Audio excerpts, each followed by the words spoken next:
Hola ingenieros, aquí estamos de nuevo, seguimos con problemas de oscilaciones. En este caso tenemos un clásico, el bloque unido a dos resortes, en esta situación y en esta situación. Estos son como dos problemas en uno, porque se nos da la misma información en ambas situaciones y se nos pide lo mismo, se nos pide la frecuencia de oscilación del bloque. Por tanto, vamos a empezar con la situación 1.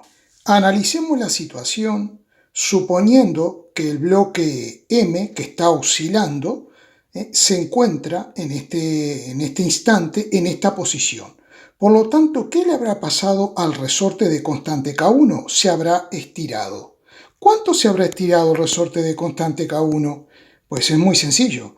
Si estaba en esta posición, ¿no? La punta del resorte estaba aquí y ahora está aquí, lo que se ha estirado es esta distancia que le podríamos llamar, vamos a llamarle delta x sub 1. Vamos a agrandar un poquito esto para que se vea mejor. Ahí está. ¿Qué le pasó al resorte 2? El resorte 2 se ha comprimido. ¿Cuánto? Si estaba en esta posición y ahora está en esta, el resorte 2 se ha comprimido esta distancia que aparece aquí y le vamos a llamar delta x sub 2. Bien, cuando un resorte se estira, ejerce una fuerza contraria al estiramiento. Por tanto, el resorte 1 va a ejercer una fuerza, que vamos a dibujarla en verde, esta fuercita. Vamos a hacer esta fuercita así. Sabemos que la fuerza es contraria a la deformación del resorte y vamos a llamarle fuerza 1.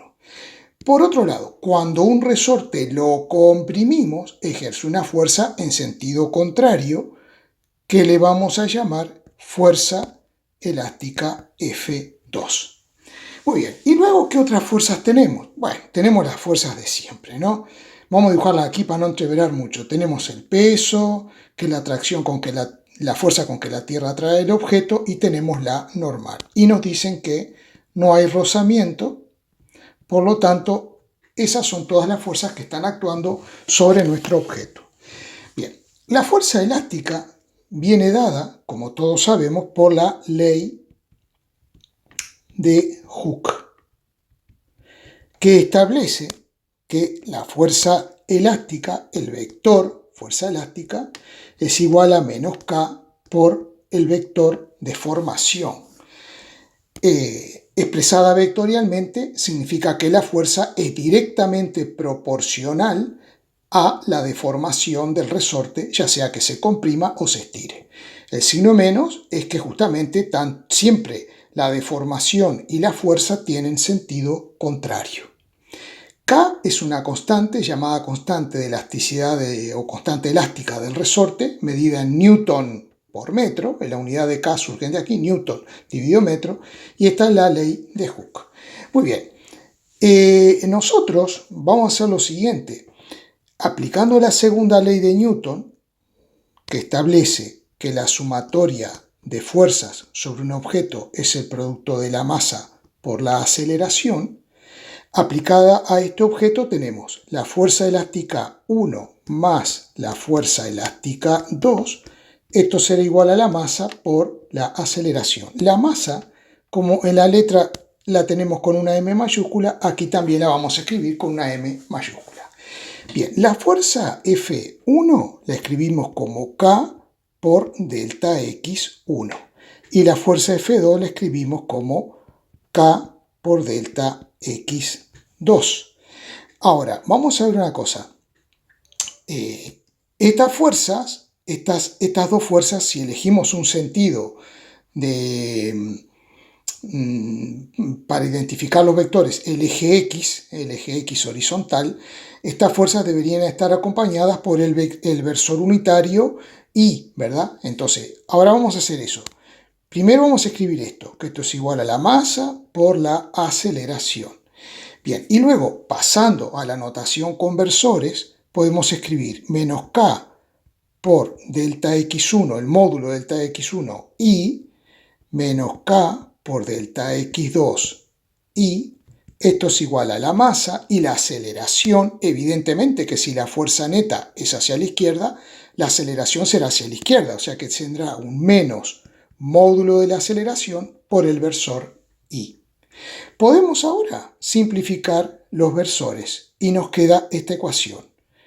K1 y K2. Olvidé poner K1 y K2 porque las constantes son diferentes. Entonces me queda menos K1 por delta X1 menos K2 por delta X2.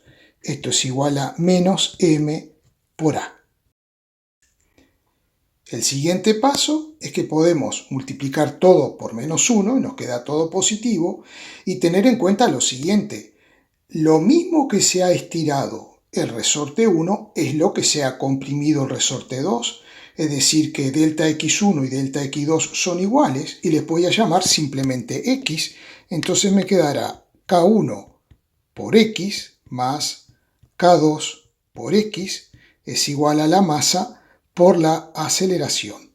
Y puedo sacar factor común la X y me queda K1 más K sub 2 por X es igual a la masa por la aceleración. Seguimos aquí arriba. Ahora la aceleración. La aceleración sabemos que es la derivada de la velocidad con respecto al tiempo.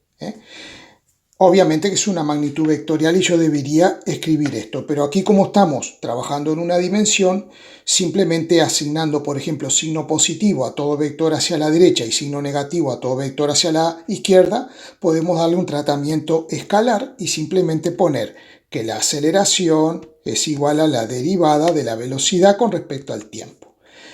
Ahora bien, como la velocidad es la derivada de la posición con respecto al tiempo, en definitiva, la aceleración me va a quedar que es la derivada segunda de la posición con respecto al tiempo, lo cual matemáticamente lo escribimos así.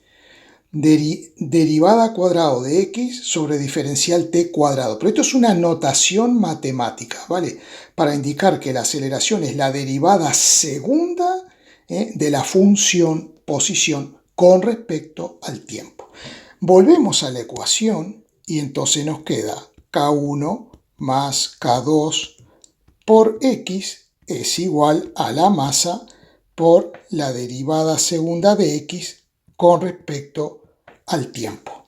Y ahora la igualamos a 0, entonces nos quedará masa por derivada segunda de X con respecto al tiempo al cuadrado menos K1 más K2 por X es igual a 0. Bien, ¿y ahora qué hacemos? Dividiendo todo entre m, divido cada término entre m y también el segundo miembro, pero ¿qué es lo que pasa? 0 entre m me sigue dando 0, ¿verdad? Esto me da 0. Y m entre m aquí me da 1, o sea que esto se va. ¿Qué nos queda? Nos queda una ecuación diferencial. Y en esa ecuación diferencial, este término, ya lo hemos visto, es la frecuencia angular al cuadrado. Por lo tanto, de aquí sacamos que la frecuencia angular al cuadrado es K1 más K2 sobre m. Y por lo tanto, la frecuencia angular será la raíz de K1 más K2 dividido m. Y por lo tanto, como la frecuencia angular es 2pi por la frecuencia natural, la frecuencia f nos quedará, despejando, 1 sobre 2pi por raíz de K1 más K2 sobre m. Es decir que este sistema, formado por estos dos resortes, podría sustituirse por una masa y un único resorte cuya constante sea K1 más K2. Notemos que siempre la frecuencia angular va a tener, o esta frecuencia va a tener en el numerador aquí irán la constante del resorte y m será la masa, porque si no dimensionalmente esto nunca nos va a dar hertz. Recordemos por otra parte que la frecuencia, eso que acabo de decir, se mide en hertz, que normalmente es Hz como a mí me gusta escribirlo. Vamos a pasar al otro problema. En esta situación, si el bloque se ha movido hacia la derecha, el estiramiento que se ha producido va a ser el que voy a dibujar ahora, será este.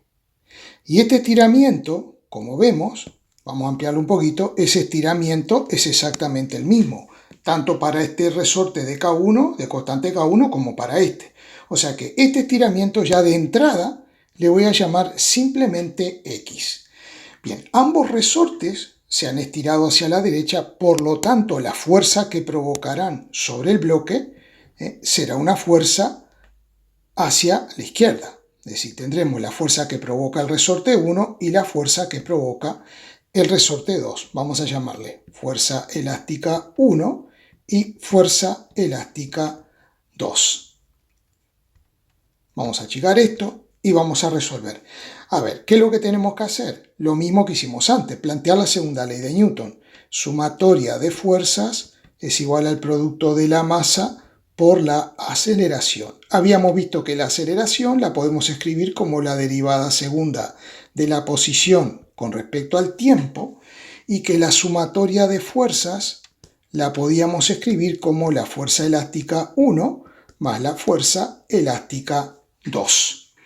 Bien, la fuerza elástica 1 nosotros la vamos a escribir como menos K1 por X más la fuerza elástica 2, que es menos K2 por X, y todo esto es igual al producto de la masa por la aceleración, que habíamos dicho que es menos derivada segunda de la posición con respecto al tiempo.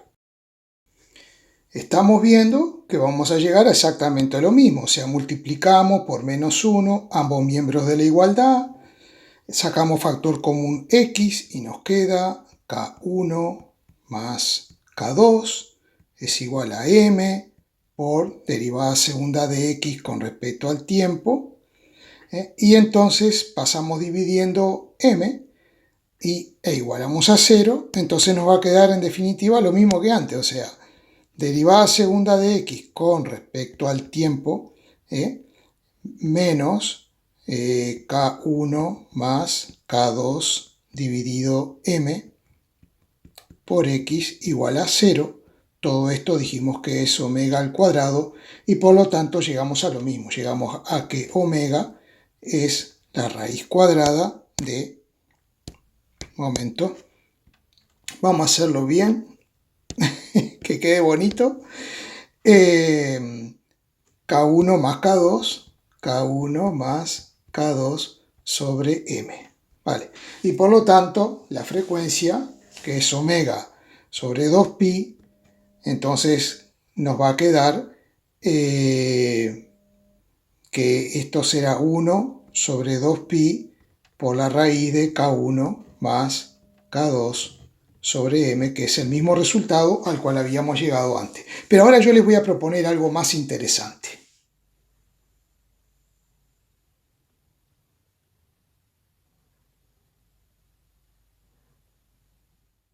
Bueno, como corolario o de chapa, como se suele decir, te voy a traer esta situación que es cuando tenemos dos resortes en serie. La última que vimos fue la situación de resortes en paralelo, pero esto es resortes en serie. Vamos a ver, si los resortes tienen diferente constante elástica, evidentemente al desplazar el objeto hacia la derecha, los estiramientos serán diferentes. Entonces, por un lado, tendremos un estiramiento total X, que será la suma de X1 más X2. Eso es evidente, ¿verdad? Ahora bien, sobre el resorte actúa una fuerza. Está en contacto con un resorte. Entonces, esta fuerza F, esa fuerza F es la que aplica el conjunto de los dos resortes. Tengo una única fuerza. Es decir, yo puedo decir que la fuerza F que soporta el sistema es la misma fuerza que hace el resorte 1 y es la misma fuerza que hace el resorte 2. Tengo una sola fuerza actuando.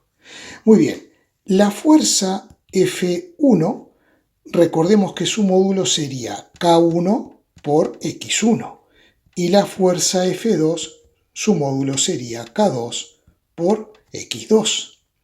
Por tanto, si vamos a la ecuación diferencial, al final nos va a quedar que la suma de fuerzas será menos K1 por X1 menos K2 por X2, y eso va a ser igual a menos M por la derivada segunda de la elongación con respecto al tiempo. Hacemos lo mismo de siempre, ¿no? Pasaremos, multiplicaremos ambos miembros de la igualdad por menos 1 y luego igualaremos a 0 y por ahora nos va quedando esto. Menos, paréntesis, K1 por X1 más K2 por X2. Y todo esto es igual a 0. Vamos a trabajar ahora con esa expresión. X1, si la despejamos de aquí, es F1 sobre K1. F1 sobre K1 más. Y X2 será F2 sobre K sub 2.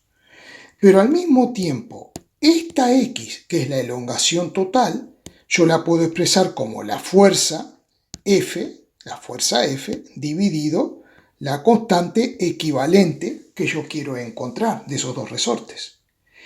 Y como habíamos escrito aquí arriba que la fuerza, estamos hablando de una sola fuerza, nosotros podemos cancelar todo esto quedándonos un 1 arriba y por lo tanto nos quedaría que 1 sobre K es igual a 1 sobre K1 más 1 sobre K sub 2. Por tanto, podemos incluso, si queremos, poner como un denominador K1 por K2 y nos quedaría K2 más K1 o K1 más K2. Entonces, si despejamos K, nos quedaría K1 por K2 sobre K1 más K sub 2. Bien, entonces, si hemos encontrado la constante equivalente de este sistema por este camino, vemos que es mucho más fácil que continuar por acá. Pero si continuamos por aquí, vamos a llegar exactamente a lo mismo, ¿vale? Exactamente a lo mismo. Ahora, sabemos que omega es la raíz cuadrada de la constante equivalente sobre la masa. K1 por K2 sobre K1 más K2 y todo esto multiplicado por la masa. Y ya después de ahí, como esto es igual a 2pi por frecuencia, podremos despejar la frecuencia.